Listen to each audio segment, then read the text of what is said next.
নাহমাদুহু ওয়া নুসাল্লি আলা রাসূলিহিল কারীম। শুরু করছি জামাত ইসলামের ইতিহাস। আব্বাস আলী খান। সাবস্ক্রাইব করুন, লাইক করুন, শেয়ার করুন, যাতে নতুন নতুন ভিডিও আপনাদের কাছে পৌঁছে দিতে পারি খুব দ্রুতই।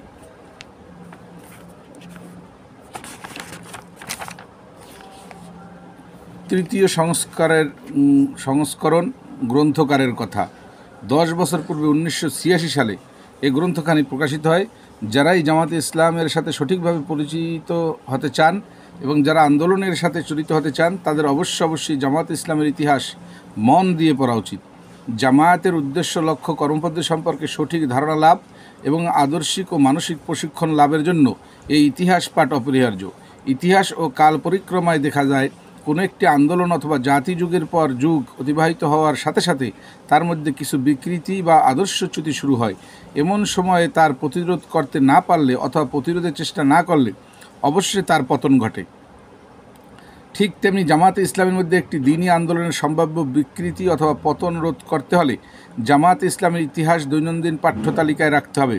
এই ইতিহাস যদিও তার প্রাথমিক যুগের 7 বছরের ইতিহাস, কিন্তু এর মধ্যে রয়েছে জামায়াত গঠনের পটভূমি, উপমহাদেশের তৎকালীন রাজনৈতিক পরিস্থিতি, যথা এক জাতীয়তার ভিত্তিতে হিন্দু সংখ্যাগরিষ্ঠ দলের রামরাজ্য প্রতিষ্ঠার সংকল্প, সংখ্যালঘু মুসলমানদেরকে সংখ্যাগরিষ্ঠের সাথে একাকার করে দেওয়ার গভীর ষড়যন্ত্র প্রভৃতি। এ ইতিহাস জামাতের আদর্শ, লক্ষ্য, কর্মপদ্ধতি, ঈমান, ইসলাম, তাকওয়া, ইহসানের সহজ সরল ব্যাখ্যা, জানি ইসলামের প্রাসাদ নির্মাণ হতে পারে, আন্দোলনের নেতাকর্মীদের অপরিহার্য গুণাবলী প্রভৃতি বিষয়গুলো বিশদভাবে ব্যাখ্যা করা হয়েছে। জামায়াত গঠনকালে এবং পরবর্তীকালে বিভিন্ন সম্মেলনে জামায়াতের প্রতিষ্ঠাতা যেসব অমূল্য ভাষণ দিয়েছেন, পাঠক অবশ্যই তার থেকে একামতে দ্বীনের প্রেরণা, আল্লাহর সন্তুষ্টির জন্য জীবন বিলিয়ে দেওয়ার মনোমানসিকতা ও রুহের খোরাক, এসব হতে তার এ কঠিন পথে চলার মূল্যবান পাথেও লাভ করতে পারবেন। আমার ধারণা, বরঞ্চ বিশ্বাস এই যে 7 বছরের ইতিহাস মনোযোগ সহ পাঠ করে তার হৃদয়ে গেঁথে রাখতে পারলে একমাত্র দিনের আন্দোলন সঠিকভাবে বুঝতে পারা যাবে। মনমস্তিষ্ক সে আন্দোলনমুখী হবে, মুমিন সুলভ কাঙ্ক্ষিত ইসলামী চরিত্র সৃষ্টি হবে এবং পথের বিপদ মুসিবতের প্রচণ্ড ঝড়ঝঞ্ঝার অবিচল থাকার মনোবল সৃষ্টি হবে। এভাবে এই মহান আন্দোলনকে বিকৃতির ব্যাধি থেকে দূরে রাখা যাবে। এ পথের পথিকদের যেসব মূল্যবান পাথেয় প্রয়োজন তার কোনোটি জামাত প্রতিষ্ঠাতা বাদ দেননি। বিভিন্ন সম্মেলনে তার প্রদত্ত ভাষণে ও তার সাহিত্যে সব কিছুই সুস্পষ্ট করে বলে দিয়েছে। এই ইতিহাসের প্রথম সংস্করণ কয়েক বছর পূর্বেই নিঃশেষ হয়েছে।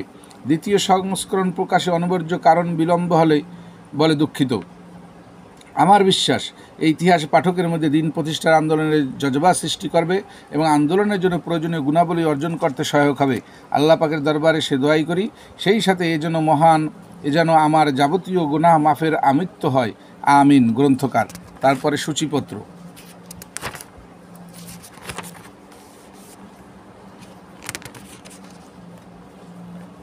বিসমিল্লাহির রহমানির রহিম। প্রথম অধ্যায়, পৃষ্ঠা 11। জামাত ইসলাম কি? আল্লাহ তাআলার জমিনে আল্লাহ তাআলার পূর্ণাঙ্গ দিন ইসলাম পরিপূর্ণরূপে কায়েম করার লক্ষ্যে আন্দোলন, চেষ্টা, চরিত্র, সাধনা ও সংগ্রাম করার যে জামাত বা দল, তাই জামাত ইসলামী। অতএব জামাত ইসলামী একটি পূর্ণাঙ্গ ইসলামী আন্দোলন, বাতিল মতবাদ ও চিন্তাধারা ও জীবন বিধান খতম করে এবং তার অন্তঃসারশূন্যতা, অনিষ্টকারিতা প্রতিপন্ন করে। তার পরিবর্তে মানব জাতির জন্য আল্লাহর দেয়া একমাত্র জীবন বিধান প্রতিষ্ঠার আন্দোলনই ইসলামী আন্দোলন এবং এই আন্দোলনের পতাকাবাহী জামাত ইসলামী। অন্য কথায়, বাতিল মতবাদ, চিন্তাধারা ও জীবন বিধান মানব জাতির উপর বলপূর্বক চাপিয়ে দিয়ে দুনিয়ার ফিতনা, ফাসাদ, অবিচার, জুলুম, নিষ্পেষণ, নরহত্যা, সন্ত্রাস প্রভৃতির দ্বারা মানব জীবনকে যে দুর্বিষহ করে তোলা হয়েছে, এসবের মূলোৎপাটন করে এক নতুন সুন্দর সুখী মানব সমাজ গঠনের মাধ্যমে সংগ্রাম জামাত ইসলামী করছে, যেখানে জাতি, ধর্ম, বর্ণ নির্বিশেষে একটি মানুষ তার জীবনকে অর্থবহ, সুখী ও সুন্দর দেখতে পাবে। ইসলামী আন্দোলনের সূচনা। মানব জাতির জন্মলগ্ন থেকে ইসলামী আন্দোলনের সূচনা। তাই মানব জাতির ইতিহাস যত প্রাচীন, ইসলামী আন্দোলনের ইতিহাসও ততটা প্রাচীন। ইসলামী আন্দোলন কোনো কালের কোনো এক সময় হঠাৎ করে গজে ওঠা কোনো অভিনব বস্তু নয়, বরঞ্চ আবহমান কাল থেকে চলে আসা এক নিরচ্ছিন্ন ধারাবাহিকতার সুদূর সূত্রে এ বাধা। অতীতের ধারাবাহিকতা থেকে একে বিচ্ছিন্ন করে দেখলে চলবে না। মূলত এই আন্দোলনের ধারক ও বাহক ছিলেন আল্লাহ তাআলার প্রিয় নবীগণ। আদি মানব হজরত আদম আলাইহিসসালাম থেকে আরম্ভ করে শেষ নবী হজরত মুহাম্মদ মুস্তাফা সাল্লাল্লাহু আলাইহি ওয়াসাল্লাম পর্যন্ত লক্ষ লক্ষ নবী আন্দোলন করেছেন এবং এই উদ্দেশ্যেই তারা দুনিয়ার বুকে প্রেরিত হয়েছিলেন। মানব জাতির দুঃখ দুর্দশা ও ধ্বংসের কারণ। মানব জাতির অতীত ও বর্তমান ইতিহাস আলোচনা করলে এ সত্যই উদ্ঘাটিত হয় যে বিশ্বস্রষ্টা আল্লাহ তাআলার বিধান অমান্য করে মানুষ যখন খোদাদ্রোহিতা ও পাপাচার অনাচারে লিপ্ত আছে, তখনই তাদের জীবনে নেমে এসে দুঃখ দুর্দশা, বিশৃঙ্খলা, অরাজকতা এবং শেষ পর্যন্ত তারা ধ্বংসের সম্মুখীন হয়েছেন। অতীতের ফেরাউন, নমরুদ, আদ, সামুদ প্রভৃতি জাতিসমূহ এবং গ্রিক, রোমান, পারস্য সভ্যতা এই একই কারণে ধ্বংসের অতল তলে নিমজ্জিত হয়েছে। যুগে যুগে বিভিন্ন দেশ ও জাতির মধ্যে লক্ষ লক্ষ নবীর আবির্ভাব হয়েছে এবং তারা সকলেই বিশ্বস্রষ্টার বাণী ও বিধানের ভিত্তিতে যেসব জাতিকে ধ্বংসের মুখ থেকে রক্ষা করার চেষ্টা করেছে, সর্বশেষে নবী মুহাম্মদ সাল্লাল্লাহু আলাইহি ওয়াসাল্লাম একটি অসভ্য বর্বর রক্তপিপাসু জাতিকে শুধু ধ্বংস থেকেই রক্ষা করেনি, তাদের জীবনকে খোদার বাণীর আলোকে পরিশুদ্ধ করেছেন। তাদের জীবন খোদার বিধান প্রতিষ্ঠিত করে তাদেরকে একটা উন্নত মানের জাতিতে পরিণত করেছেন। তিনি এমন এক আদর্শ সমাজ ও রাষ্ট্র ব্যবস্থা প্রতিষ্ঠিত করেছেন যার নজির অতীত ও বর্তমানের কোনো কালেই পাওয়া যায় না। তিনি এমন এক সমাজ ব্যবস্থা কায়েম করে গেছেন যেখানে মানুষের জীবনের প্রতিটি বিভাগে শুধু কল্যাণেরই পথ উন্মুক্ত হয়েছে। জাতি, ধর্ম, বর্ণ, বংশ নির্বিশেষে প্রতিটি মানুষ সুখ, স্বাচ্ছন্দ্য ও জীবনের নিরাপত্তা ভোগ করতে পেরেছে। তার প্রতিষ্ঠিত রাষ্ট্রই ছিল মানুষের একমাত্র সত্যিকার কল্যাণ রাষ্ট্র। অন্য কথায়, আল্লাহর শেষ নবী তার সমগ্র নবী জীবনে যা কিছু করেছিলেন তা ছিল আল্লাহ তাআলার দিন প্রতিষ্ঠার আন্দোলন এবং এই আন্দোলন তিনি সাফল্যমণ্ডিত করেছিলেন। খোলাফায়ে রাশিদিনের ইসলামী আন্দোলন। দিন প্রতিষ্ঠার আন্দোলন যেমন ইসলামী আন্দোলন, তেমনি দিন প্রতিষ্ঠিত হওয়ার পর বাতিল শক্তি ও চিন্তাধারার আকীদা, বিশ্বাস ও আমল আখলাকের প্রভাব থেকে তাকে অক্ষুণ্ণ, অমলিন ও অবিকৃত রাখার চেষ্টা সাধনা ও ইসলামী আন্দোলন। নবী মুস্তাফা সাল্লাল্লাহু আলাইহি ওয়াসাল্লামের প্রতিষ্ঠিত দিন তথা ইসলামী ব্যবস্থাকে অমলিন ও অবিকৃত রাখার সংগ্রাম সাধনাই করেছেন তার সুযোগ্য ও মহান উত্তরসূরি খোলাফায়ে রাশিদিন রাদিয়াল্লাহু। খোলাফায়ে রাশিদিনের পর ইসলামী আন্দোলন। আগেই বলেছি, আল্লাহর প্রিয় নবীগণই ছিলেন ইসলামী আন্দোলনের ধারক বাহক, প্রতিষ্ঠাতা ও নেতা। কিন্তু তাই বলে সর্বশেষে নবীর তিরোধানের পরে ইসলামী আন্দোলন বন্ধ স্তব্ধ হয়ে যায়নি। নবী মুস্তাফা সাল্লাল্লাহু আলাইহি ওয়াসাল্লামের পর এই আন্দোলনের গুরু দায়িত্ব অর্পিত হয় উম্মতে মুসল্লেমার উপর এবং এই ধারা চলতেই থাকবে যতদিন দুনিয়ার বুকে মানব জাতির অস্তিত্ব বিদ্যমান থাকবে। তাই আখিরি নবীর পর খোলাফায়ে রাশিদিন এবং তাদের পরে হজরত হুসাইন শহীদ রাদিয়াল্লাহ, হজরত উমর বিন আব্দুল আজিজ রাদিয়াল্লাহ, হজরত ইমাম আবু হানিফা রাদিয়াল্লাহ, ইমাম মালিক রাদিয়াল্লাহ, ইমাম আহমদ বিন হাম্বল রাদিয়াল্লাহ, ইমাম শাফি রাদিয়াল্লাহ, ইমাম শাফি রহমতুল্লাহ, ইমাম গাজ্জালি রহমতুল্লাহ, ইমাম আহমদ তাইমিয়া রহমতুল্লাহ প্রমুখ ইসলামের মহান মনীষীগণ এ আন্দোলন পরিচালনা করেন। ভারতে ইসলামী আন্দোলন। উল্লেখ্য যে খোলাফায়ে রাশিদার পর রাজতন্ত্র কায়েম হলেও মুসলিম শাসিত দেশগুলোতে আইনের উৎস ছিল কোরআন ও সুন্নাহ এবং প্রচলিত ছিল ইসলামী আইন। হযরত উমর বিন আব্দুল আজিজ রহমাতুল্লাহ তার শাসনকালে গোটা শাসন ব্যবস্থাকে খেলাফাতে রাশিদার রূপ দান করেছিলেন। তারপরেও উমাইয়া ও আব্বাসিয়া শাসনমলেও দেশে ইসলামী আইন প্রচলিত ছিল, কারণ তৌহিদি বিশ্বাসী মুসলমান আল্লাহর আইনের পরিবর্তে মানব রচিত আইন কিছুতেই বরদাস্ত করতে রাজি ছিল না। অবশ্য অনেক শাসক নিজেদের জীবন পুরোপুরি ইসলামকে মেনে চলেননি। ভারতবর্ষে মুসলিম শাসন আমলেও দেশে ইসলামী আইন প্রচলিত ছিল। সম্রাট আকবর মুসলিম আইন উচ্ছেদ করে দ্বীন-এ ইলাহি নামে এক উদ্ভট ধর্ম প্রবর্তনের চেষ্টা করেন। উদ্দেশ্য ছিল ইসলাম ও ইসলামী আইন দেশের বুক থেকে নির্মূল করা। কিন্তু সংখ্যক স্বার্থ পূজারী আলেম আকবরের উদ্ভট কল্পনা বিলাসকে কার্যকর করার জন্য প্রত্যক্ষ সাহায্য সহযোগিতা করেন। অপরদিকে অমুসলিম পণ্ডিত ও পরিচিত সদ্বৃন্দ আকবরকে ও ঘৃণ্য ষড়যন্ত্রের প্রেরণা দান করেন। ইসলাম ও মুসলমানের চরম সংকট সন্ধিক্ষণে ইসলামী আন্দোলনের হাতিয়ার নিয়ে মাঠে নামেন এক মর্দে মুজাহিদ হজরত শায়েখ আহমদ ফারুকি শিরহান্দি মুজাদ্দেদে আলফেসানি রহমতুল্লাহ। আকবরের পর দ্বীন-এ ইলাহির ভক্ত অনুরক্ত তার পুত্র জাহাঙ্গীর মুজাদ্দেদে আলফেসানিকে গোয়ালিয়ার দুর্গে বন্দী করে তার সমগ্র রাজশক্তি দিয়েও দ্বীন-এ ইলাহিকে তার অপমৃত্যু থেকে বাঁচাতে পারেনি। মোগল সাম্রাজ্যের পতনের পর পতন যুগে শাহ ওয়ালিউল্লাহ মুহাদ্দিস দেহলভী রহমতুল্লাহ লেখনীর মাধ্যমে ইসলামী আন্দোলন শুরু করেন। শাসক, আলেম সমাজ, পীর বুজুর্গ, মুসলিম জনসাধারণের চিন্তাধারা ও আমল আখলাকে যে বিকৃতি এসেছিল তার ক্ষুরধারা লেখনীর মাধ্যমে সেসবের পর্যালোচনা ও বিশ্লেষণ করে তা খণ্ডন করেন এবং সংস্কার সংশোধনের জন্য জাতির মধ্যে দুর্বার প্রেরণা সঞ্চার করেন। কর্মক্ষেত্রে প্রত্যক্ষভাবে তিনি ইসলামী আন্দোলন না করলেও তিনি ইসলামী চিন্তাধারা বিপ্লব সাধন করেন, ইসলামী রাষ্ট্র ব্যবস্থা ও তার রূপরেখা তুলে ধরেন। পরবর্তীকালে তার এই চিন্তাধারাকে বাস্তব রূপ দেওয়ার জন্য সৈয়দ আহমদ শহীদ ও শাহ ইসমাইল শহীদের নেতৃত্বে তাহরিকে মুজাহিদিন নামে এক সশস্ত্র আন্দোলন শুরু হয় এবং উত্তর পশ্চিম সীমান্ত প্রদেশে এক পূর্ণাঙ্গ ইসলামী রাষ্ট্র কায়েম হয়। ভারতের সকল অঞ্চল থেকে অসংখ্য মুজাহিদিন এ সশস্ত্র আন্দোলনে শরিক হন। তাদের দিন কাটত অর্শপৃষ্ঠে রণসাজে সজ্জিত অবস্থায়, রাত কাটত জায়নামাজে, ঠিক সাহাবা একরামের অনুসরণে। কিন্তু কতিপয় মুনাফিক ও বিশ্বাসঘাতক মুসলমানের সহায়তায় 1871 সালে বালাকোট প্রান্তরে হক ও বাতিলের যে রক্তাক্ত সংঘর্ষ হয় তাতে সৈয়দ আহমদ বেরলভী ও শাহ ইসমাইল শহীদ সহ বহু মুজাহিদিন শাহাদত বরণ করেন এবং ইসলামী রাষ্ট্র ও আন্দোলনের সাময়িক পতন ঘটে।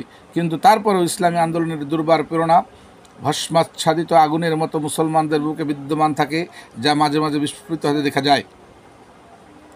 বালাকোট ট্র্যাজেডির 100 বছর পর 1931 সালে ব্রিটিশ ভারতে নতুন করে আবার ইসলামী আন্দোলন শুরু হয়। এই আন্দোলন সূচনা করেন 28 বছর বয়স্ক এক যুবক সৈয়দ আবুল আলা মওদুদী। পৃষ্ঠা 15 পড়ছে মাওলানা মোহাম্মদ ফয়সাল। সৈয়দ আবুল আলা মওদুদী সংক্ষিপ্ত পরিচয়। কোনো আন্দোলন এবং তার প্রতিষ্ঠাতা ও পরিচালককে পৃথক পৃথকভাবে চিন্তা করা যায় না। কোনো কালে কোনো যুগে কোথাও কোনো ব্যক্তি ইসলামী আন্দোলনের তথা ইসলাম বিপ্লবের দাওয়াত পেশ করলে স্বভাবতই লোক জানতে চায় লোকটি কে ও কেমন।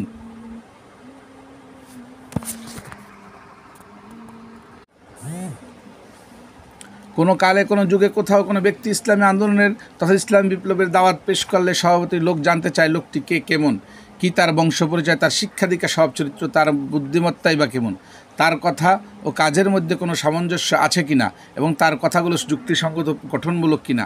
সেজন্য মনে করি আন্দোলনের ইতিহাস আলোচনার আগে তার প্রতিষ্ঠাতা সম্পর্কে সুস্পষ্ট ধারণা থাকা প্রয়োজন। তাই সংক্ষেপে তার পরিচয় পেশ করছি। সৈয়দ আবুল আলা মওদুদী আহলে বায়াত অর্থাৎ নবী বংশে জন্মগ্রহণ করেন। তার ঊর্ধ্বমুখী বংশ পরস্পরা হজরত নকির রহমাতুল্লাহর মাধ্যমে নবী মুস্তফা সাল্লাল্লাহু আলাইহি সাল্লামের কলিজার টুকরো হজরত ইমাম হুসাইন শহীদ রহমাতুল্লাহ রাদিয়াল্লাহ পর্যন্ত গিয়ে পৌঁছেছে। তার পিতা মাতামহ ও পূর্বপুরুষগণের সকলে ইসলামী দাওয়াত ও তাবলিগ এবং দ্বীনি শিক্ষা দীক্ষা প্রভৃতি কাজে জীবন অতিবাহিত করেন। হযরতে খাজা কুতুবউদ্দিন মওদুদ চিশতি রহমাতুল্লাহ ভারতীয় চিশতিয়া তরিকার পীরগণের আদি পীর ছিলেন। তার নামই মওদুদী খানদানের উদ্ভব হয়েছে।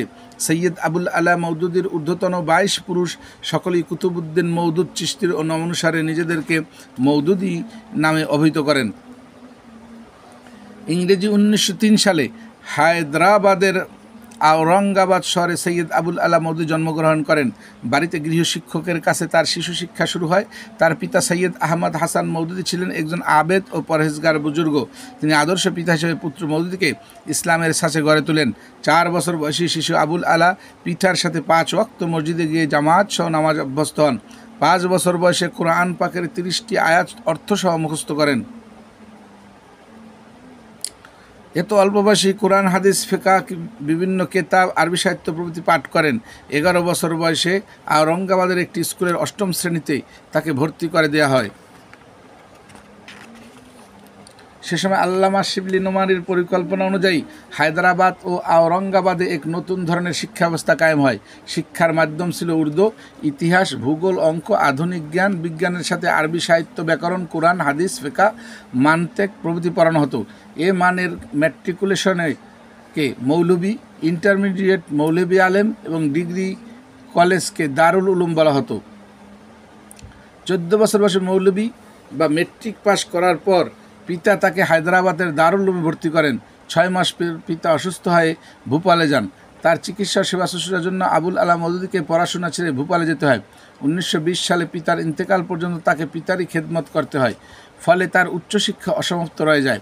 পিতার মৃত্যুর পর 17 বছর বয়স্ক বালক মওদুদীকে জীবিকার জন্য সাংবাদিকতার পেশা গ্রহণ করতে হয়। আল্লাহ তাআলা দিয়েছিলেন তাকে অসাধারণ প্রতিভা, যার ফলে তিনি জব্বলপুরে তাজ নামক একটি সাপ্তাহিক পত্রিকার সম্পাদনার ভার গ্রহণ করেন।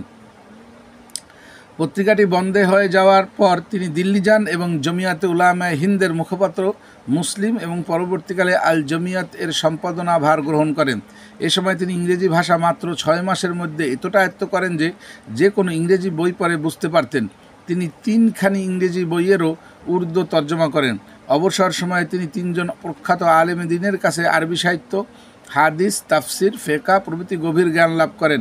মাওলানা আব্দুস সত্তার নিয়াজি ছিলেন তৎকালীন অন্যতম শ্রেষ্ঠ আলেমে দ্বীন।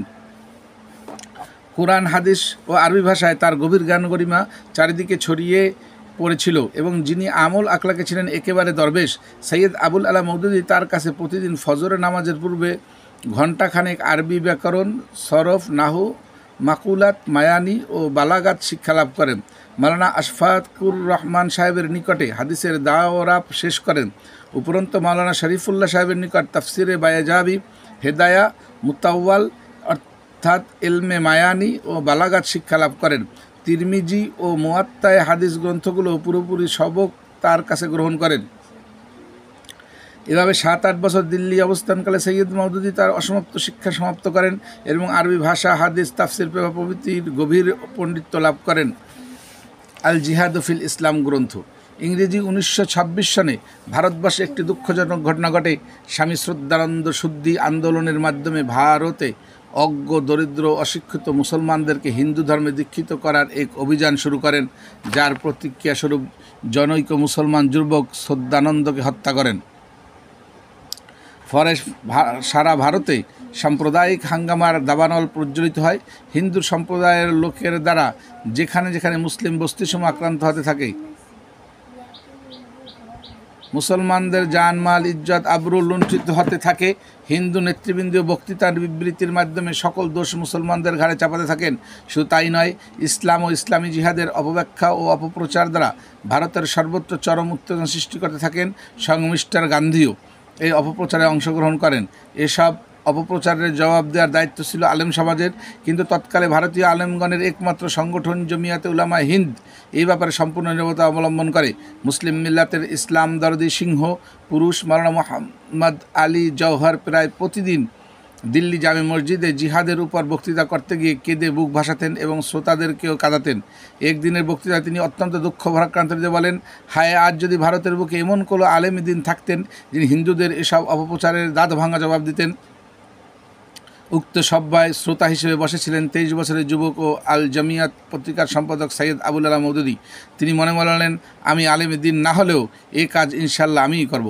একজন সাংবাদিক ও একটি পত্রিকার সম্পাদক হিসেবে অত্যাধিক কর্মব্যস্ততা সত্ত্বেও তিনি 6 মাসের মধ্যে বড় আকারের 600 পৃষ্ঠাব্যাপী ইসলামী জিহাদের উপর এক তথ্যবহুল গবেষণামূলক গ্রন্থ রচনা করেন। গ্রন্থখানি আল্লামা সৈয়দ সুলাইমান নদভীর পরিবেশনায় দারুল মুসান্নেফিন আজমগড় এর পক্ষ থেকে প্রকাশিত হয়। গ্রন্থখানি মাওলানা মওদুদীর প্রথম প্রচেষ্টা হলেও তা ছিল তার অসাধারণ প্রতিভা, গভীর ইসলামী জ্ঞান ও শক্তিশালী লেখনী শক্তির স্বর্ণ ফসল। গ্রন্থখানির নাম রাখা হয় আল জিহাদু ফিল ইসলাম। এই বিরাট গ্রন্থখানি প্রথম 5টি অধ্যায় ইসলামী জিহাদের মর্যাদা, আত্মরক্ষামূলক যুদ্ধ, সংস্কারমূলক যুদ্ধ, ইসলাম প্রচার ও তরবারি এবং যুদ্ধ ও সন্ধি সম্পর্কে ইসলামী আইন কানুনের উপর বিস্তারিত আলোকপাত করা হয়েছে। 6ষ্ঠ অধ্যায় আলোচনা করা হয়েছে হিন্দু, বৌদ্ধ, খ্রিস্টান ধর্মের যুদ্ধনীতি। 7ম অধ্যায়ে বর্তমান সভ্যতার অধীনে পরিচালিত যুদ্ধ সন্ধিকে আলোচনার বিষয়বস্তু করা হয়েছে। এ কথা দ্বিধাহীন চিত্তে বলা যেতে পারে যে বিষয়টির উপর এমন তথ্যবহুল যুক্তিপূর্ণ প্রমাণ্য গ্রন্থ দুনিয়ায় কোনো ভাষায় কোনো গ্রন্থকারের দ্বারা লিখিত হয়নি। এ সম্মান ও খ্যাতি আল্লাহ তাআলার দান করেন একমাত্র মাওলানা সৈয়দ আবুল আলা মওদুদীকে। আল জিহাদ ফিল ইসলাম রচনার পূর্বে 1925 সালের জুলাই ও আগস্টে কয়েক কিস্তে ইসলাম কা সার চশমায়ে কুওয়াত শীর্ষক এক সুদীর্ঘ প্রবন্ধ আল জমিয়াতের সংখ্যায় তিনি প্রকাশ করেন, যা গ্রন্থকারে প্রকাশিত হয়। এই গ্রন্থে তিনি এ কথার উপর গুরুত্ব দেন যে প্রত্যেক মুসলমানকে ইসলামী শিক্ষায় মূর্ত প্রতীক হয়ে আপন আপন প্রচেষ্টায় তাবলীগে দ্বীনের খেদমত আঞ্জাম দিতে হবে। তার এই কথাগুলো সকাল মহল কর্তৃক সমাদর লাভ করে। এ জামাত জমিয়ত উলামায়ে হিন্দ কংগ্রেসের এক জাতীয়বাদ ও রাজনৈতিক দৃষ্টিভঙ্গির সাথে একমত পোষণ করেনি। এই যাবত মাওলানা আবুল কালাম আজাদ ও এক জাতীয়তাবাদের বিরোধী ছিলেন। তিনি 1928 সালে তার সম্পাদিত দৈনিক আল হেলাল পত্রিকায় তাং স্মরণ রাখা সম্ভব হয়নি এক জাতীয়তাবাদের তীব্র সমালোচনা করে বলেন, হিন্দু और मुसलमानों को आपस में मिलाकर एक कौमियत की चीज़ क्या है, क्या इनमें से एक तेल और दूसरा पानी नहीं। কিন্তু হঠাৎ 1928 সালে কোনো অজ্ঞাত কারণে জমিয়াতে উলামায়ে হিন্দের দৃষ্টিভঙ্গির পরিবর্তন ঘটে এবং কংগ্রেসের সাথে একাত্মতা ঘোষণা করে। মাওলানা মওদুদী কোনোদিনই কংগ্রেসের দৃষ্টিভঙ্গির সাথে একমত হতে পারেননি, যার জন্য তাকে আল জামিয়াতের সাথে সম্পূর্ণ চিরতরে ছিন্ন করতে হয়। মাওলানা আবুল কালাম আজাদও তার দৃষ্টিভঙ্গি পরিবর্তন করেন। তৃতীয় অধ্যায়, পৃষ্ঠা 19, পড়ছি মাওলানা মোহাম্মদ ফয়সাল। গবেষণা ইসলাম আন্দোলনের প্রস্তুতির স্তর।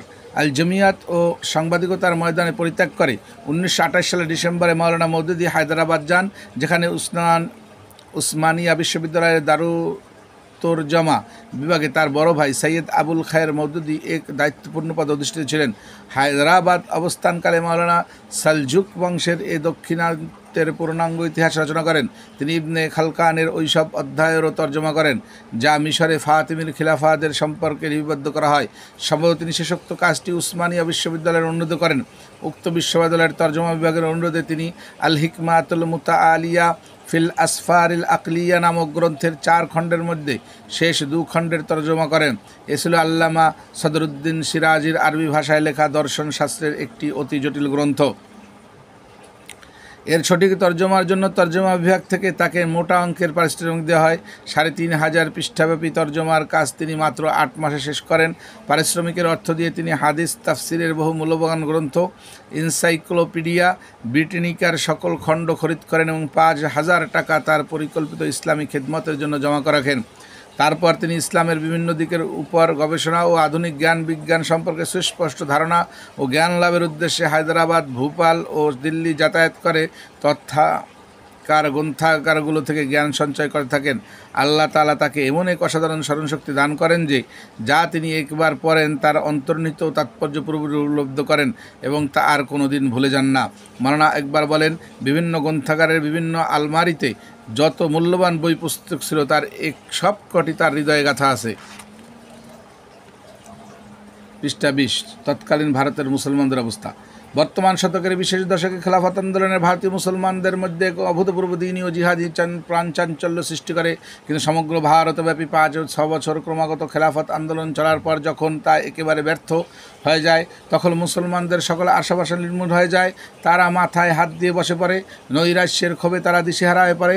রাজনৈতিক ময়দানে প্রতিপক্ষের মোকাবিলা করার সকল হিম্মত ও তারা হারিয়ে ফেলে। জনসাধারণও তাদের নেতৃবৃন্দের প্রতি আস্থা হারিয়ে পথহারা হয়ে পড়ে। জমিয়ায়ে উলামায়ে হিন্দ কংগ্রেসের সাথে একাত্মতা ঘোষণা করেছে এবং খেলাফত আন্দোলনের অন্যতম নেতা মাওলানা আবুল কালাম আজাদও তার কোনো উপায় নেই মনে করে কংগ্রেসের সাথে ঘনিষ্ঠ হয়ে যান। এই সুযোগে কংগ্রেস এক জাতীয়তার ভিত্তিতে স্বাধীনতা আন্দোলন শুরু করে এবং মুসলমানদেরকে উপেক্ষা করে চলে। তদুপরি কংগ্রেসের পক্ষ থেকে উপরোক্ত উদ্দেশ্য গণসংযোগ আন্দোলন, ম্যাস কন্ট্যাক্ট মুভমেন্ট শুরু হয়। পাশাপাশি শুদ্ধি আন্দোলনও প্রকাশ্যে এবং জোরসোরে চলতে থাকে। পাশ্চাত্য সভ্যতা চিন্তাধারা শিক্ষিত মুসলমানদেরকে বিশেষভাবে প্রভাবিত করেছিল। উপরন্তু বহু সংখ্যক বুদ্ধিজীবী ও ছাত্র সমাজ কমিউনিজমের প্রতি আকৃষ্ট হয়ে পড়ে। আলেমদের মধ্যেও অনেকে এই রোগে আক্রান্ত হয়ে পড়ে। স্বয়ং জমিয়াতে উলামায়ে হিন্দের মুখপাত্র সমাজতন্ত্রের প্রশংসায় পঞ্চমুখ হয়ে বিষ ছড়াতে থাকে। আলিগড় মুসলিম ইউনিভার্সিটি বলতে গেলে সমাজতন্ত্রের শিক্ষা ও দীক্ষা কেন্দ্র হয়ে পড়ে। এসব কিছু ছিল একটা সর্বগ্রাসী ও সর্বনাশী প্লাবনের সংকেত ধ্বনি। ঠিক এই সময় মাওলানা মওদুদী সাংবাদিকতার পেশা পরিত্যাগ করে বেকার জীবন যাপন করছিলেন। মাওলানা মান্নাজের আহসান গিলানি মাওলানার প্রতি সহানুভূতি সম্পন্ন হয়ে হায়দ্রাবাদের নিজামের প্রধানমন্ত্রীর স্যার আকবর হায়দারির সাথে সাক্ষাৎ করে উসমানিয়া বিশ্ববিদ্যালয়ের মাসিক 800 টাকা বেতন এক অধ্যাপকের পদ ঠিক করেন। মাওলানা তা গ্রহণ করতে অস্বীকৃতি জানান। তার বড় ভাই তাকে বহুক্ষণ ধরে বুঝালেন, কিন্তু মাওলানা বলেন, ভাইজান, অবস্থা অত্যন্ত নাজুক হয়ে পড়েছে। আমি দেখেছি যে প্লাবন আসছে তা 1857 সালের ইংরেজদের বিপ্লবের চেয়ে ঢের বেশি মারাত্মক। এই বিপদ সম্পর্কে মুসলমানদেরকে সতর্ক করে যে আমার কর্তব্য। আমার সাধ্যমতো তাদের খিদমত করার চেষ্টা অবশ্যই আমি করব, আর এক মুহূর্ত সময় নষ্ট না করা যেতে পারে না। আমার বিশ্বাস, যদি আমার উদাস্ত আহ্বানের মধ্যে আন্তরিকতা ও সততা থাকে তাহলে আমার মনের আবেগ ব্যর্থ হবে না। তর্জমানুল কোরআনের মাধ্যমে ইসলামী আন্দোলন, পৃষ্ঠা 21, পড়ছে মাওলানা মোহাম্মদ ফয়সাল। শেয়ার করুন, সাবস্ক্রাইব করুন, লাইক করুন। ইংরেজি 1931 সালের 31 জুলাই মাওলানা মওদুদী দিল্লি থেকে হায়দ্রাবাদে ফিরে আসেন। হায়দ্রাবাদ শহরের জনৈক দিল মুসলমান আবু মুহাম্মদ মুসলেহ মজলিসে তাহারিকে কুরআন নামে একটি সংস্থা কায়েম করে তার পক্ষ থেকে তরজমানুল কুরআন নামে একটি মাসিক পত্রিকা কিছুকাল যাবৎ বের করেছিলেন। উদ্দেশ্য ছিল কোরআনের পবিত্র বাণী ঘরে ঘরে পৌঁছিয়ে দেয়া। তিনি মাওলানা মওদুদের প্রজ্ঞা প্রতিভা ও অগাধ ইসলামী জ্ঞানের প্রতি মুগ্ধ হয়ে তরজমানুল কুরআনের সম্পাদনা ভার তার উপর ন্যস্ত করেন। ইসলামী দাওয়াত ও আন্দোলনের কাজে পত্রিকাটিকে পুরোপুরি ব্যবহার করতে পারবেন বলে মাওলানা এই দায়িত্ব গ্রহণ করেন।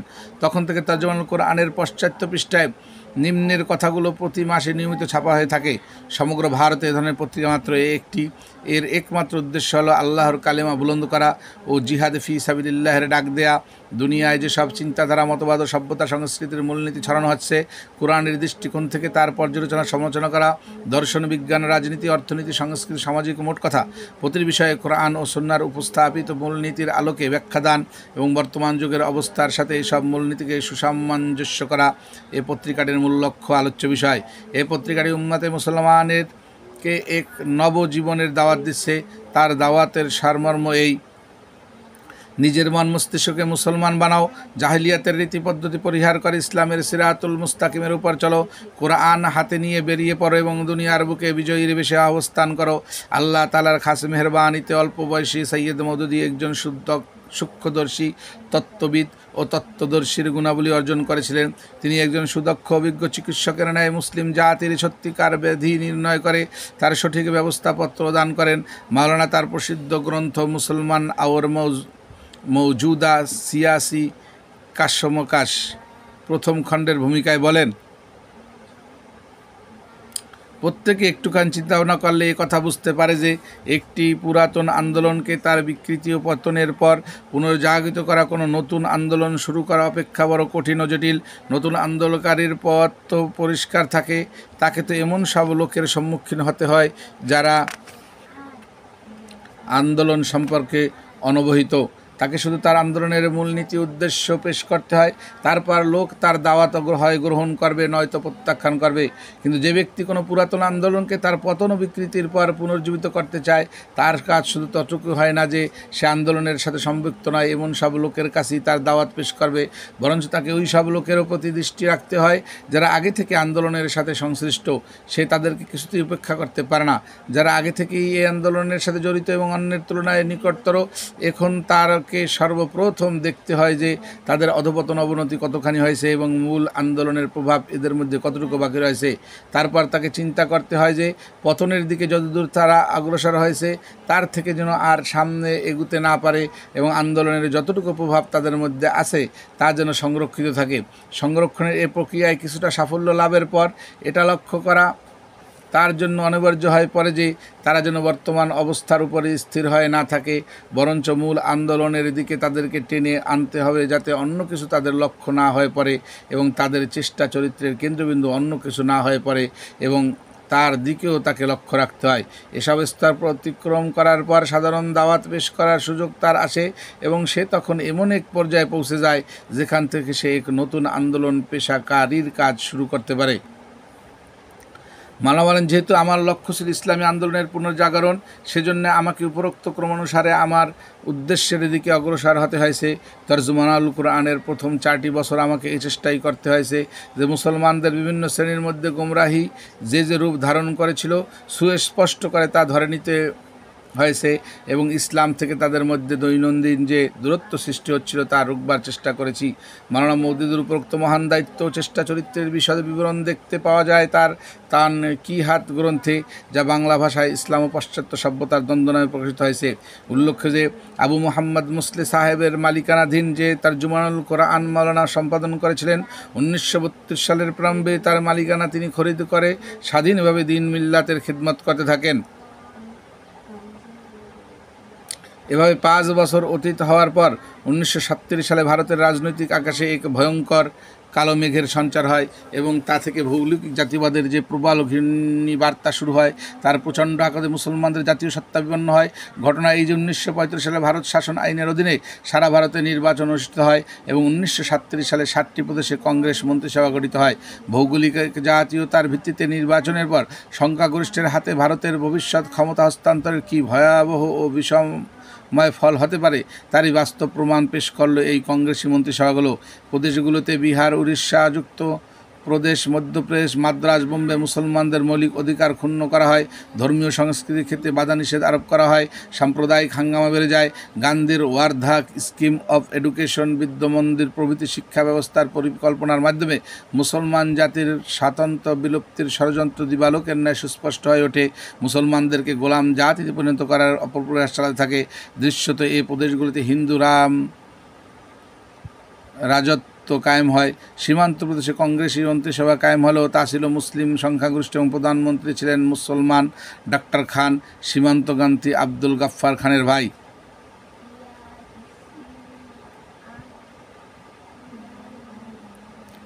এটা উল্লেখযোগ্য যে 39-এর মাঝামাঝি যখন দ্বিতীয় মহাযুদ্ধ শুরু হয়, যার এক পক্ষের সাথে ব্রিটিশ সরকার সংশ্লিষ্ট ছিলেন, এই যুদ্ধের ব্রিটিশের সাথে সহযোগিতার প্রশ্নে ভারতীয় কংগ্রেস দ্বিমত পোষণ করে এবং প্রতিবাদস্বরূপ সকল কংগ্রেসী মন্ত্রিসভা একসাথে পদত্যাগ করে, যার জন্য মুসলিম লীগ সারা ভারতে শুকরিয়া দিবস পালন করে। এর বেশি কিছু করা তাদের ছিল না। যা হোক, এসব মন্ত্রিসভার আমলে একবার হায়দ্রাবাদ থেকে দিল্লি সফরকালে মাওলানা মওদুদী লক্ষ্য করেন যে বিভিন্ন স্টেশনে মুসলমানগণ জনৈক হিন্দু নেতা ডাক্তার খারের সাথে এমনভাবে দেখা সাক্ষাৎ করছে যেন গোলাম তার প্রভুর সামনে নতশিরে কাকুতি মিনতি জানাচ্ছে।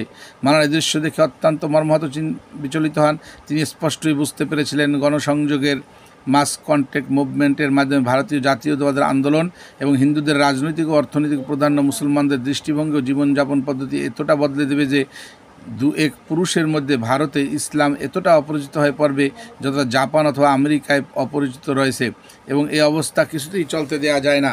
তাই মাওলানা শক্ত হাতে কলম ধরেন এবং মুসলমানদের আওর মৌজুদা সিয়াসি কাসমকাশ শীর্ষক সুদীর্ঘ প্রবন্ধ লেখা শুরু করেন, যা 40-এর আগে 3 খণ্ড গ্রন্থাকারে প্রকাশিত হয়। দারুল ইসলাম ট্রাস্ট গঠন ও ইসলামী আন্দোলনের লক্ষ্য দল গঠনের পটভূমির রচনা। 1937 সালে আল্লামা ইকবাল হায়দ্রাবাদ থেকে পাঞ্জাবে হিজরত করার জন্য মাওলানা মওদুদীকে আহ্বান জানান। আল্লামা ইকবাল তারজমানুল কোরআনের মাধ্যমে মাওলানার গুণে মুগ্ধ হয়ে পড়েছিলেন। অসুস্থতা ও শারীরিক দুর্বলতার কারণে তিনি কখনো সৈয়দ নাজির নিয়াজি এবং কখনো মিয়া মুহাম্মদ শফিকে দিয়ে তর্জমানুল কোরআন পড়াতেন এবং মনোযোগ শুনতেন। ঠিক এ সময় জনৈক অবসরপ্রাপ্ত এসডিও চৌধুরী নিয়াজ আলী তার 60-70 একর জমি ইসলামের খেদমতের জন্য ওয়াকফ করেছিলেন। সেখানে বিভিন্ন ধরনের পাকা ঘর বাড়ি তৈরি করে বিশেষ পরিকল্পনার অধীনে দিনের বৃহত্তর খেদমতের অভিলাষী তিনি ছিলেন। তিনি এবারে আল্লামা ইকবালের পরামর্শ চাইলে আল্লামা একমাত্র মাওলানা মওদুদীকে এই কাজের জন্য যথাযোগ্য ব্যক্তি মনে করেন। মাওলানা মওদুদী ডাক্তার ইকবালের অনুরোধে তার সাথে সব বিস্তারিত আলোচনার পর এই কাজের দায়িত্ব গ্রহণ করতে রাজি হন এবং চিরদিনের জন্য হায়দ্রাবাদ পরিত্যাগ করে 1938 সালের 16 মার্চ পূর্ব পাঞ্জাবের পাঠানকোট নামক স্থানে হিজরত করেন, অথবা দারুল ইসলাম নামে একটা ট্রাস্ট গঠন করে তার মহান কাজের সূচনা করেন। দারুল ইসলামের উদ্দেশ্য লক্ষ্য নিম্নরূপ: 1. খেলাফতে রাশেদার অবসানের পর মুসলমানদের সামনে চিন্তা ও কাজের দিক দিয়ে কোনো আদর্শ পরিবেশ ছিল না এবং আজকাল মুসলমানদের জন্য দারুল ইসলামের কোনো নমুনা কোথাও বিদ্যমান নেই। 2. এখন এ উদ্দেশ্য কাজের সূচনা করতে হলে এমন এক জনপদের প্রয়োজন যেখানে আচার আচরণ, স্বভাব চরিত্র, কথাবার্তা, খাওয়া দাওয়া, উঠা বসার মধ্য দিয়ে ইসলামের প্রাধান্য সূচিত হবে এবং গোটা পরিবেশ ইসলামের প্রাণ সঞ্চারিত হবে। 3. এখানে ইসলামী শিক্ষার সাথে সাথে ইসলামী চরিত্র গঠনের ব্যবস্থা থাকবে এবং এখানে দিন ইসলামের সাথে আধুনিক জ্ঞান বিজ্ঞানেরও কিছু লোককে বিশেষজ্ঞ হিসেবে গড়ে তোলা হবে যেন তারা চিন্তার ক্ষেত্রে বাতিল ব্যবস্থাকে চ্যালেঞ্জ করতে পারে। 4. এই সংস্থার অধীনে মুবাল্লিগিনের একটি সুদক্ষ চরিত্রবান টিম তৈরি করা হবে যারা মুসলমানদের জনপদ ইসলামী চিন্তার ও কাজের প্রচার প্রসার করবেন এবং তারপর তাদেরকে সংগঠিত করবেন। 5. ইসলামী পরিবেশ অবস্থান করার জন্য সাময়িকভাবে বাইরে থেকেও কিছু লোক আসতে পারবে, যাতে করে এ পরিবেশের প্রভাবে তাদের আকিদা, বিশ্বাস ও স্বভাব চরিত্রে পরিবর্তন ঘটতে পারে। অমুসলিম বিশেষজ্ঞ পণ্ডিতগণ এখানে এসে ইসলামী জীবনযাপনের নমুনা স্বচক্ষে দেখতে পারবেন, অথবা এভাবেই খেলাফতে রাশিদার মহান সভ্যতাকে তুলে ধরা যেতে পারে। দারুল ইসলাম হিজরত করার সিদ্ধান্তের পর মাওলানা ঘোষণা করেন যে 1938 সালের 18 জানুয়ারি তর্জমানুল কোরআনের হায়দ্রাবাদ অফিস বন্ধ হয়ে যাবে এবং পাঞ্জাবের গুরুদাসপুর জেলার অধীন জামালপুর পাঠানকোটের দারুল ইসলামে 23 জানুয়ারি তর্জমানুল কোরআনের অফিস খোলা হবে। 38-এর 16 মার্চ পাঠানকোটে পৌঁছার পর ওই দিনই তিনি ট্রাস্টের ওয়াকফ কমিটির সামনে দারুল ইসলামের শর্তনামা পেশ করলে কমিটি তার অনুমোদন করে। তারপর মাওলানা তার কাজের পরিকল্পনা তৈরি করেন। পর্যায়ে মাওলানার সাথে ট্রাস্টের যারা দায়িত্ব গ্রহণ করেন তারা ছিলেন মাওলানা সদরুদ্দিন ইসলাহি, জনাব আব্দুল আজিম শারকি, মিস্ত্রি মুহাম্মদ সিদ্দিক এবং সৈয়দ মোহাম্মদ শাহ। মাওলানা মাত্র 4 জন সহকর্মী ইসলামী আন্দোলনের যে বীজ বপন করেন তা পরবর্তীকালে এক বিরাট শক্তিশালী বৃক্ষে পরিণত হয়, যার শাখা প্রশাখা পত্র পল্লব গোটা বিশ্বে ছড়িয়ে পড়ে। পৃষ্ঠা 25 পর্যন্ত জামাত ইসলামের ইতিহাসের প্রথম খণ্ডের প্রথম অংশ শেষ করলাম। ইনশাআল্লাহ বাকি অংশ নিয়ে পরবর্তীতে ভিডিও তৈরি করা হবে। সাবস্ক্রাইব করুন, লাইক করুন, শেয়ার করুন, যাতে ভিডিও তৈরি হয়ে আপলোড দেওয়ার সাথে সাথে নোটিফিকেশন চলে যায় আপনাদের কাছে। আপনাদের সহযোগিতা আমাকে আরও সামনে এগিয়ে যেতে উৎসাহিত করবে। এই বাসনা ব্যক্ত করে আমি প্রথম অংশ এখানে শেষ করছি। আসসালামু আলাইকুম ওয়া রাহমাতুল্লাহ। নাহমাদুহু ওয়া নুসাল্লি আলা